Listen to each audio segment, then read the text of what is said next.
6월 24일 수요 저녁 영상 예배를 하나님 앞에 올려드리겠습니다. 우리 신앙 고백하시겠습니다.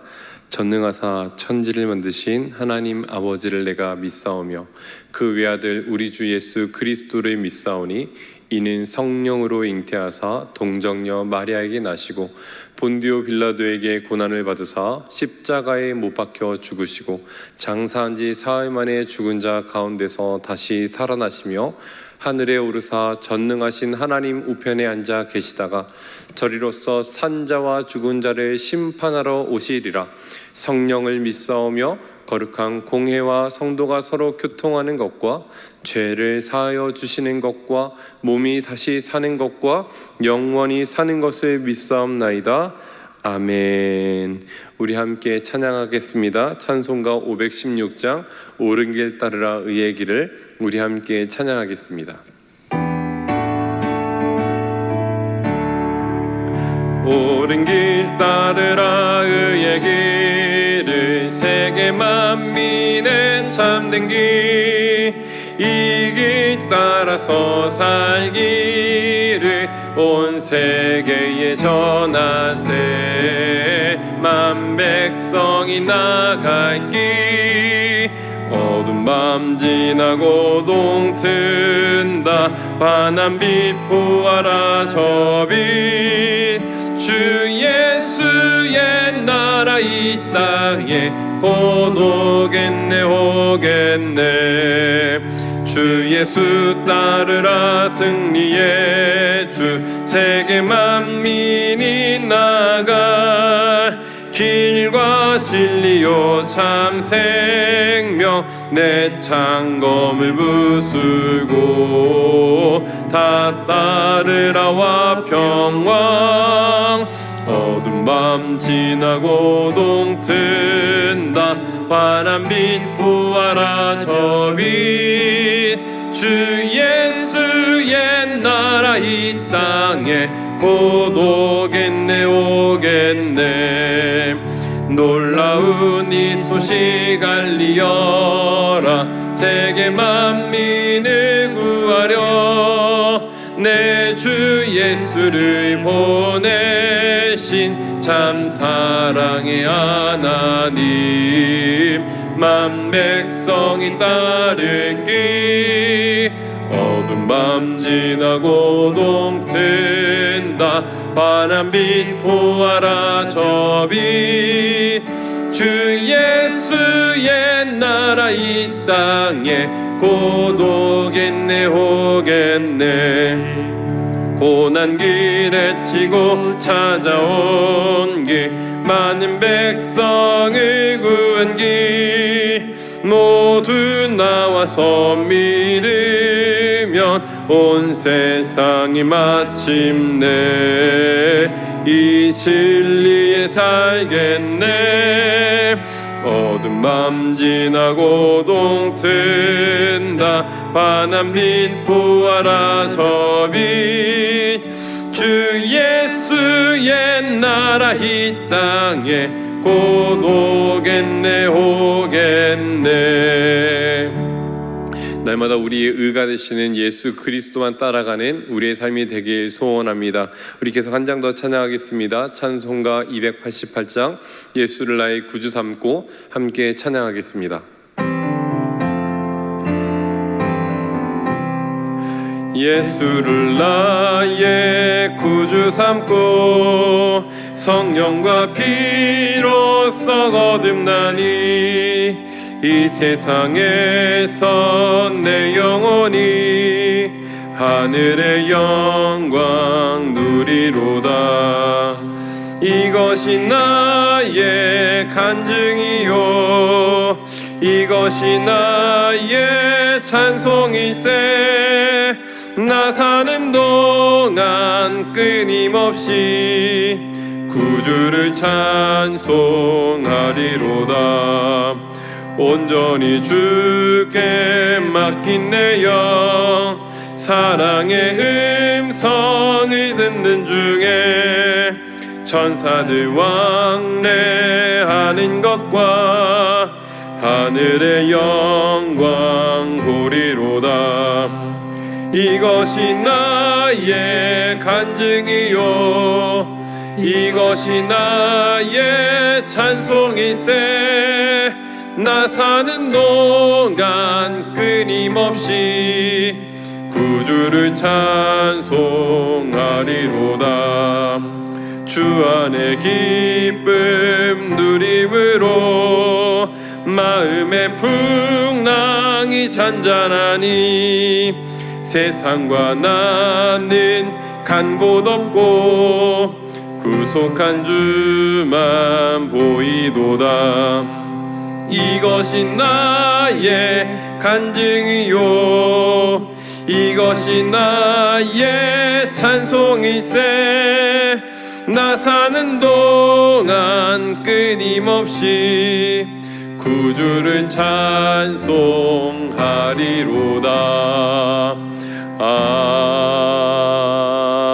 아멘. 이 시간 예배를 위해서 하민영 전도사님께서 기도해 주시겠습니다.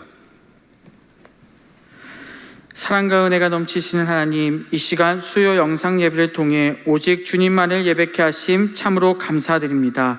이 시간 저희의 기도를 들어 주옵소서. 하나님을 경외하며 주님이 허락하시는 복을 기대하는 자들 되길 원합니다. 우리는 너무 연약해서 세상과 타협하고 세상을 살아갈 때가 너무 많습니다. 이 시간 육적으로 살아가는 모든 욕망을 이 시간 제어해 주시고 오직 주님만 의지하며 살아가게 하옵소서. 장마가 시작되었습니다. 단비를 허락하셨습니다. 하나님의 섭리 가운데 또 이 시간 지나가게 하시고 장마를 어려움 없게 도와주옵소서. 코로나19가 물러가게 하시고 두려움 가운데 주님만 바라보는 우리 모든 일상교회 성도들 되게 하옵소서.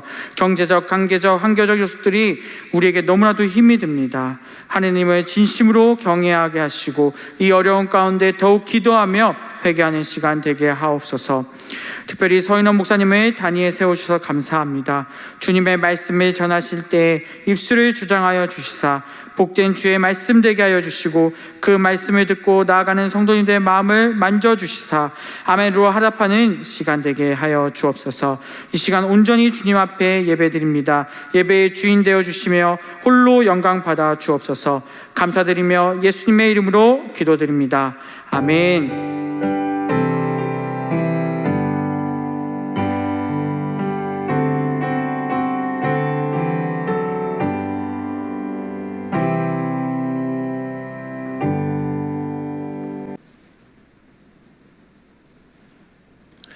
하나님 말씀 받겠습니다. 이 귀하고 복된 시간 우리에게 주시는 하나님 말씀은 출애굽기 20장 1절로 3절 말씀입니다. 출애굽기 20장 1절로 3절 말씀 구약 성경 112면에 있습니다. 나 외에 다른 신 두지 말라라는 제목으로 함께 하나님 말씀 받겠습니다. 제가 읽겠습니다. 하나님이 이 모든 말씀으로 말씀하여 이르시되 나는 너를 애굽 땅 종 되었던 집에서 인도하여 낸 내 하나님 여호와니라. 너는 나 외에는 다른 신들을 내게 두지 말라. 아멘. 사랑합니다. 귀하고 복된 수요일 저녁 이렇게 영상을 통해서 또 하나님 말씀 받습니다. 비록 영상으로 드리는 예배지만 이 말씀 속에서 우리가 또 하나님 말씀을 깨닫고 하나님 말씀을 배우고 또 그 뜻대로 살아가기로 결단하는 우리가 되면 좋겠습니다. 오늘 우리가 함께 읽은 본문은 우리가 잘 알고 있는 십계명의 첫 번째 부분입니다. 첫 번째 계명, 너는 나 외에는 다른 신들을 내게 두지 말라, 이렇게 하나님께서 말씀하시죠. 하나님께서 이스라엘 백성과 언약을 맺으신 이후에 제일 첫 번째로 주시는 말씀이었습니다. 근데 여러분 좀 궁금하지 않습니까? 왜 수많은 말들 중에 하나님께서 이스라엘 백성들에게 전해주고 싶으셨던 수많은 계명들 중에 왜 제일 첫 번째가 나 외에 다른 신들을 내게 두지 말라일까? 이스라엘 백성들에게 왜 이 말씀을 하셨는지, 그리고 또 우리가 이 말씀을 통해 무엇을 또 우리가 배워야 되는지 또 함께 살펴보는 시간 되었으면 좋겠습니다. 이스라엘 백성들이 400년 동안 애굽의 종으로 살다가 이제 출애굽하게 됩니다. 모세라는 위대한 지도자의 한 사람의 노력에 의해 출애굽하게 된 것이 아니죠. 하나님께서 그들의 조상이었던 아브라함과 이삭과 야곱에게 하셨던 그 언약의 말씀, 그것을 이루시고자 이스라엘 민족을 애굽으로부터 출애굽시키시고 하나님께서 약속하셨던 땅, 젖과 꿀이 흐르는 그 가나안 땅으로 인도하시는 것이에요. 그렇게 이스라엘 백성들이 애굽을 떠나 3개월 만에 시내산 근처에 도착하게 됩니다. 시내산에 도착한 이 모세, 그의 마음이 어땠을까요? 아마 말할 수 없는 경외감에 쌓이지 않았을까 싶습니다. 1년 전 모세는 하나님께서 이 시내에서 타지 않는 떨기나무에서 모세에게 소명을 주시면서 하나님께서 한 말씀을 주시죠. 그가 이스라엘 백성을 이끌고 이 산에서 하나님을 예배하게 될 것이다 라는 그 말씀을 듣게 돼요. 이 말씀이 자신의 눈앞에 이루어지게 되는 것을 다시 한번 보면서 모세는 마음이 굉장히 뜨거웠을 겁니다. 그러면서 또 이렇게 느꼈겠죠. 하나님 말씀은 절대 사라지지 않는구나. 하나님께서는 절대 허튼 소리 하시는 분이 아니구나. 하나님께서 하시고자 하신다면 반드시 이루어지는 것이구나 라는 것을 그가 깨달았을 거예요. 그리고 그 말씀을 깨달은 그가 다시 한번 하나님 앞에 말할 수 없는 결단하지 않았겠습니까? 우리가 이 장면에서 한 가지 먼저 살펴봐야 할 것은, 한 가지 먼저 마음에 새겨야 할 것이 무엇인가? 하나님 말씀은 절대 땅에 떨어지지 않는다라는 거예요. 1.1획도 변하지 않고 하나님께서 하신 말씀 그대로 이루어진다라는 것을 우리는 믿습니다. 저와 여러분에게 하나님께서 개인적으로 주신 말씀들이 있고 약속이 있으리라 믿습니다. 그 약속은 반드시 이루어짐을 우리가 하나님께서 말씀하셨음을 믿습니다. 아멘. 그렇게 도착한 시내산에서 하나님은 이스라엘과 새로운 관계, 언약의 관계를 맺으세요. 도저히 끊어질래야 끊어질 수 없고 갈라질래야 갈라질 수 없고 파기할래야 파기할 수 없는 이 새로운 관계를 맺으신다라는 거예요. 그런데 이 언약을 맺으실 때 참 놀라운 것은 무엇인가? 하나님께서 일방적으로 이스라엘에게 강요하고 강조해서 맺지 않으신다라는 겁니다. 하나님께서 이스라엘을, 얘들아 내가 애굽에서 너희를 이끌어냈으니, 내가 너희를 애굽에서 건져냈으니 너희는 무조건 나와 언약을 맺어야 해 라고 강요하지 않으신다라는 거예요. 철저하게 인격적인 관계 속에서, 그리고 자발적인 이스라엘의 순종 속에서 하나님은 이스라엘과 언약을 맺으십니다. 그 후에 하나님께서 이스라엘을 향해서 10가지 말씀, 우리가 잘 알고 있는 10계명을 그들에게 내어주신 거예요. 여러분, 근데 10계명 하니까 느낌이 좀 어떻습니까? 굉장히 차갑고 딱딱하고 부정적이고 강압적인 것처럼 들려져요. 보통 그 어미가 해라 혹은 하지 말아라 라고 말씀하시니 얼마나 또 딱딱하게 느껴집니까? 그러나 10계명은 하나님의 일방적인 명령과 선포가 아니에요. 모세는 10계명에 대해 말할 때 이것이 명령이 아니라 하나님의 10가지 말씀이다 라고 설명해 줍니다. 출애굽기 34장 28절에 보면 개역개정 성경은 이렇게 이야기해요. 모세가 여호와와 함께 40일 40야를 거기 있으면서 떡도 먹지 않고 물도 마시지 아니하였음에 여호와께서 언약의 말씀 곧 10계명을 그 판들에 기록하셨더라. 신명기 4장 13정도 곧 10계명이며 두 돌판에 친히 쓰신 것이다 라고 이야기해요. 그래서 우리는 10계명이 10가지 계명인 것처럼 보이지만 원어의 의미를 보면 10가지 말씀이라, 계명이 아닌 10가지 말씀이라 라고 기록하고 있다라는 거예요. 또 이 계명이 주어지는 상황을 보면 출애굽기 19장부터 22장에 걸쳐서 하나님의 이 계명이 주어지는 것을 볼 수 있는데, 모세는 하나님께서 명령하셨다라고 기록한 것이 아니라 말씀하셨다라고 기록해요. 명령하다라는 단어가 기록되어 있지 않다라는 거예요. 그 증거가 오늘 우리가 함께 읽은 20장 1절입니다. 하나님이 이 모든 말씀으로 말씀하여 이르시되. 다시요, 하나님이 이 모든 말씀으로 말씀하여 이르시되. 하나님은 모세를 중개자로 해서 이스라엘에게 계속 말씀하시고, 이스라엘은 모세를 통해 하나님과 대화하고 있다라는 것을 우리는 볼 수 있는 겁니다. 대화 속에서 말할 수 없는 이 사랑의 커뮤니케이션 속에서 이 10가지 말씀이 이스라엘에게 주어진 거예요.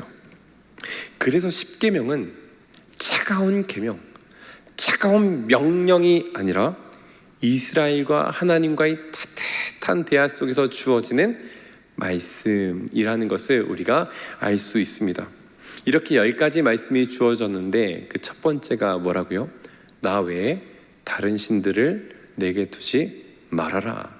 그것이 하나님께서 이스라엘에게 주신 첫 번째 계명입니다. 이 말씀은 우리가 우상 숭배를 금지하는 말씀으로 잘 알고 있습니다. 근데 여러분, 하나님은요, 우리의 이스라엘에게 우상 숭배하지 마, 안 돼, 그러면 안 된다고 내가 얘기하는 거야 라고 강압적으로 말씀하시는 게 아니에요. 그런 1차원적인 의미에서 말씀하시는 것이 아니다라는 겁니다. 하나님은 유일하신 하나님 앞에서 그 백성인 이스라엘이 어떻게 처신해야 되는지를 가르쳐주는 말씀이에요. 여러분, 하나님과 이스라엘의 관계가 어떠한 관계입니까? 나 외에는 이라고 기록한 이 의미를 보면, 원래 의미를 보면 내 앞에서, 좀 더 정확하게는 내 얼굴 앞에서라는 의미를 갖고 있어요. 하나님과 이스라엘의 관계가 무엇인가? 이스라엘은 하나님 앞에, 얼굴 앞에 있는 존재라는 것을 우리에게 보여주는 겁니다. 사랑하는 성도님, 누가 내 얼굴 앞에 있을 수 있습니까? 누가 내 얼굴을 마주하고 비비고 있을 수 있습니까? 저는 청년부를 담당하고 있어요. 아무리 청년들과 함께 너무 친한 관계를 맺고 있고 그들은 너무 사랑하고 그들과 아주 친밀한 관계를 맺고 있더라도 그들의 얼굴을 제 앞에 두지 않습니다. 그들의 얼굴을 제 얼굴에 비비지 않아요. 유일하게 제가 얼굴을 비비고 제 얼굴을 가까이 하는 대상은 누구냐면 제 처와 제 자녀들이죠. 너무 사랑하고 또 제가 그 아이들의 두 자녀의 아버지가 되기 때문에, 가족이기 때문에 얼굴을 마주하고 비빌 수 있다라는 것이에요. 마찬가지 하나님과 이스라엘의 관계가 이와 같다라는 것입니다.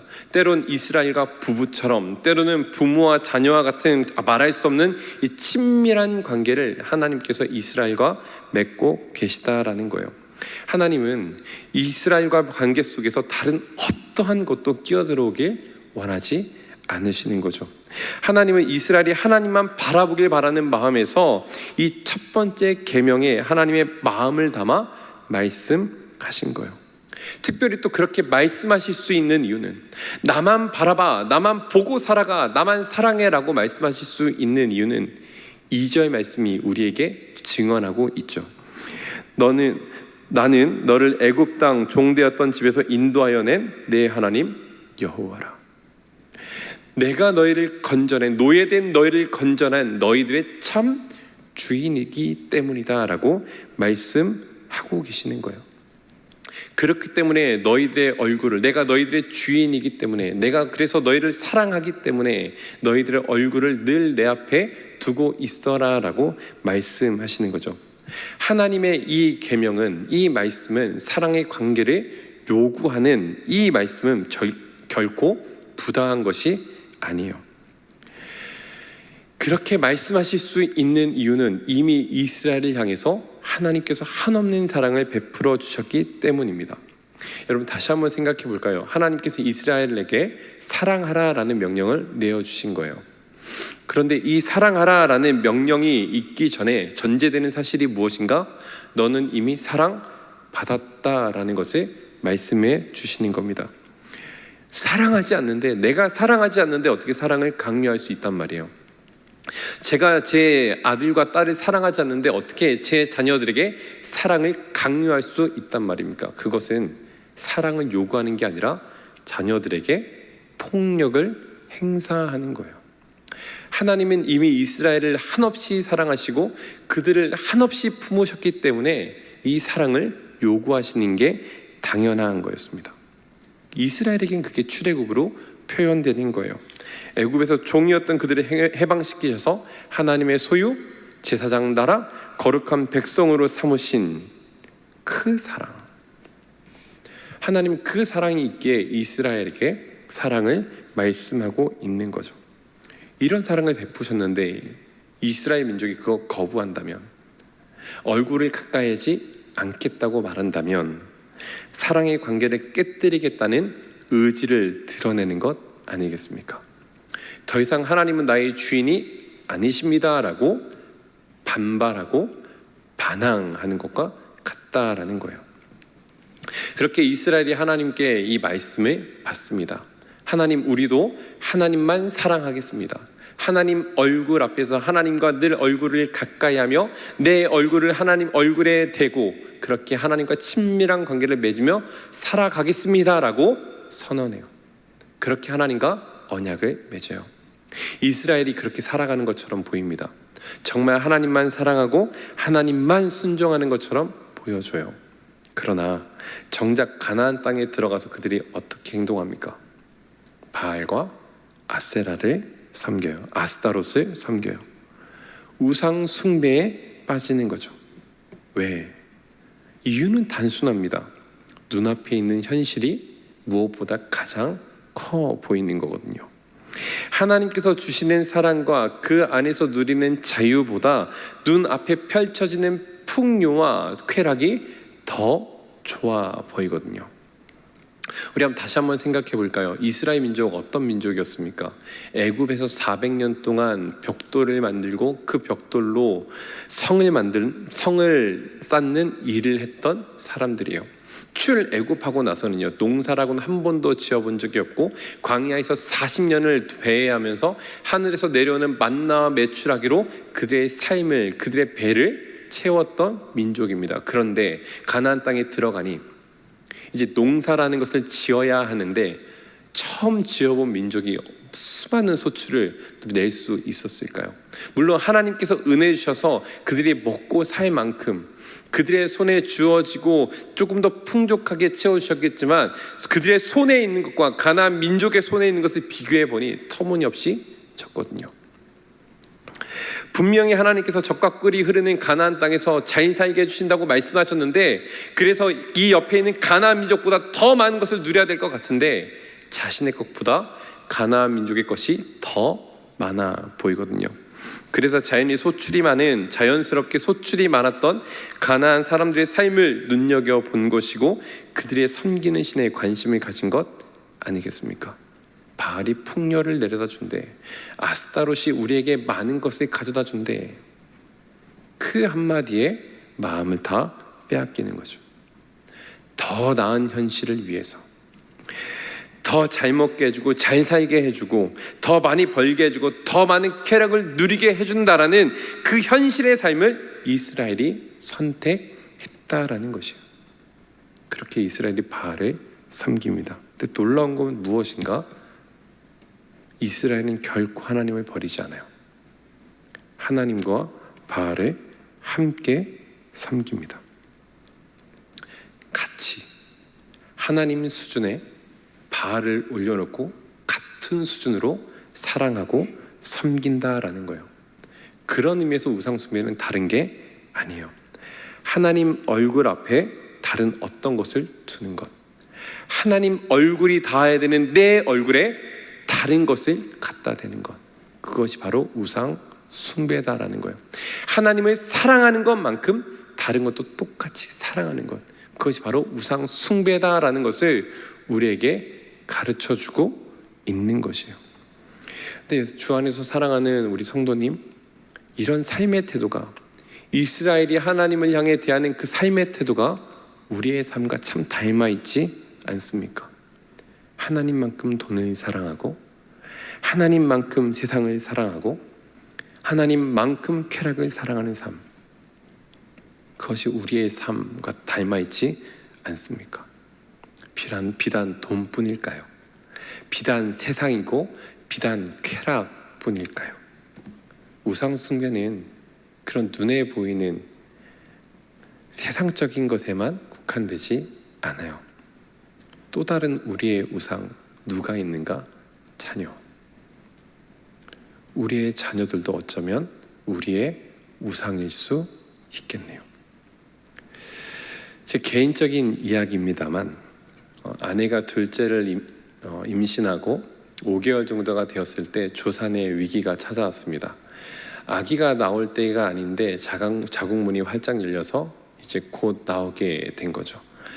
갑작스럽게 아내는 그렇게 입원을 하게 되었고, 당시 지방에서 사역을 하고 있던 저는 큰 아이를 케어할 수 있는 능력이 되지 않아서 아내는 아내대로 병원에, 저는 저대로 지방에, 또 큰아들은 어찌할 수가 없어서 대전에 계신 저희 부모님께 맡겨야만 했습니다. 그 기간이 5개월 정도 되었어요. 정말 작지 않은 시간들이었습니다. 그렇게 큰 아이를 갑작스럽게 떠내려 보낼 때 아이의 눈을 마주치고 하나님 앞에 간절히 기도했습니다. 하나님, 이 아이는 제 자식이 아닙니다. 하나님, 이 아이는 하나님께서 저에게 주신 자식이고, 더 나아가 저는 이 자식의 부모가 아닌 하나님만이 참 부모이심을 믿습니다. 하나님께서 제 이 큰 아이 책임져 주시고 키워 주십시오. 정말 간절한 마음으로 믿음으로 고백하며 그렇게 그 아이를 5개월 동안 부모님 손에 맡겨드렸어요. 저는 제가 그렇게 제 아이를 하나님의 자녀로 여기고 살아가는 줄 알았습니다. 그런데 작년 여름 휴가 마지막 날 한 꿈을 꾸게 되었는데요. 제가 하나님 앞에서 주님 곁으로 오는 사람들을 맞이하고 있었습니다. 주님 곁, 천국으로 오는 사람들을 맞이하고 있는 그 입구에서 사람들을 맞이하고 있었던 거예요. 그런데 저 멀리서 어디선가, 저 멀리서 3살, 4살 되는 아이가 터벅터벅 주변을 두리번거리면서 걸어오는 거예요. 근데 아무리 봐도 그 모습이 어디서 많이 본 모습, 알고 봤더니 자세히 보니 제 아들이었습니다. 이름을 부르며 아이야, 아가 왜 여기 왔니? 너 지금 빨리 여기 올 때가 아닌데 어떻게 여기 오게 됐니? 근데 그 아이가 또박또박 저에게 이렇게 이야기를 하더라고요. 횡단보도를 건너가는데 차가 나를 치웠어요. 그래서 내가 여기 오게 되었어요. 너무너무 놀라서 빨리 가라고. 내가 뒷일은 어떻게 해볼 테니 넌 그냥 가면 된다고 그렇게 돌려보냈습니다. 그런데 똑같은 꿈을 또 꾸게 되었어요. 그 꿈의 아이에게 돌려보내면서 제가 하나님 앞에 울부짖으며 이렇게 이야기했습니다. 하나님, 나 이 아이 못 버립니다. 하나님, 나 이 아이 못 버립니다. 하나님, 이 아이 데려가시면 안 됩니다. 하나님, 맞습니다. 이 아이가 내게 우상이었습니다. 이 아이 데려가시면 나는 어떻게 살아갑니까? 그렇게 하나님 앞에 울부짖으며 기도하다가 잠에서 깬 기억이 있습니다. 하나님 앞에 정말 그렇게 울부짖었어요. 이 아이가 내게 우상입니다. 하나님께서 깨닫게 해주신 거예요. 하나님보다 더 사랑하는 존재가 제게 있었음을, 하나님보다 더 사랑하고 하나님 자리에 올려놓는 존재가 바로 제 아들이었음을 깨닫게 해주신 거예요. 얼마나 그 자리에서 회개했는지 몰라요. 그리고 그날 하루 마지막 보낼 때 얼마나 하나님 앞에서 두려워하며 떨며 보냈는지 몰라요. 주 안에서 사랑하는 우리 일산교회 성도님, 우상은 멀리 있지 않아요. 우상은 저 멀리 있는 것이 아니라 나와 가장 가까이 있는 그것이 나의 우상, 나의 신이 될 수 있음을 기억해야 합니다. 안타까운 건 이 우상 숭배가 1세대인 이스라엘에서 끝나지 않아요. 이스라엘 1세대만 우상 숭배한 것이 아니라 이스라엘 역사를 보면 알듯이 세대를 거듭해서 우상을 섬기고 또 섬겨요. 우리를 더 놀라게 하는 건 똑같은 수준으로 우상 숭배하지 않습니다. 하나님만 사랑하지 않고 다른 것을 똑같이, 다른 신들을 똑같이 사랑하는 그 모습을 자녀들이 보면서 이스라엘의 행동을 넘어 더 교묘하게, 그리고 더 악하게 그렇게 우상을 섬기고 하나님을 떠나 살아가는 모습을 우리에게 보여줍니다. 주 안에서 사랑하는 우리 일산교회 성도님, 만일 우리가 하나님 앞에 분명하게 살아가지 않는다면, 하나님만 더 사랑하는 삶을 살아가지 않는다면, 어쩌면 우리 자녀들은 더 많은 것을 잃어버리고 하나님이 누구신지 모른 채 하나님을 버리고 하나님께서 주신 이 세상 속에서 그들이 주인이 되고 돈을 주인 삼고 세상을 주인 삼아 살아가지 않겠습니까? 주님 말씀 기억했으면 좋겠습니다. 마태복음 22장 37절과 38절 말씀입니다. 제가 읽겠습니다. 예수께서 이르시되 내 마음을 다하고 목숨을 다하고 뜻을 다하여 주 너희 하나님을 사랑하라 하셨으니 이것이 크고 첫째 되는 계명이요. 우리 주님의 명령이 무엇인가? 마음과 목숨과 뜻을 다해 하나님 사랑하는 거예요. 이것이 우리가 살아야 할, 이것이 성도가 마땅히 살아내야 할 삶의 태도예요. 그러나 마음과 목숨과 내 힘을 다하기가 너무너무 어렵다면 우리 다른 것보다 하나님을 조금 더 많이 사랑하면 어떻겠습니까? 우리 지난주에 정혜주 목사님께서 그런 말씀 해주셨는데, 다른 것보다 하나님을 더 사랑하자, 자녀보다 하나님을 더 사랑하자. 우리가 가져야 할 신앙의 태도, 너무너무 어렵다면 내가 갖고 있는 그 어떤 것보다 하나님을 조금 더 사랑하면 좋겠어요. 그러면 그 사랑이 쌓이고 그 친밀함이 쌓여 결국 우리의 삶에 하나님만 남아있는 삶이 이루어지리라 믿습니다. 그래서 더 하나님과 함께 친밀한 삶을 누리고, 하나님은 나의 아버지요 나는 그분의 자녀로 또 살아가는 은혜가 우리의 삶에 넘치리라 믿습니다. 기도하겠습니다. 사랑하는 하나님, 오늘 짧은 시간 하나님 말씀 받았습니다. 하나님 외에 다른 신이 내게 있었는지 다시 한번 돌아봅니다. 돈을 사랑하고 쾌락을 사랑하고 세상을 사랑하고 자녀를 사랑한 나의 모습은 없었는지 돌이켜 봅니다. 다른 어떤 것보다 하나님을 더 사랑했다면 그 모습 용서해 주시고 새 마음 주셔서 날마다 하나님을 더 사랑하는 삶의 자세로 살아갈 수 있도록 도와주옵소서. 내 삶에 하나님 늘 깨닫게 해 주십시오. 하나님이 나의 주인이시라는 것, 하나님이 나를 한없이 사랑해 주신다라는 것 깨닫게 해주시고, 그 은혜와 사랑에 나도 똑같이 반응할 수 있도록, 똑같이 더 많이 하나님 앞에 살아갈 수 있는 마음 가지고 살 수 있도록 도와주시옵소서.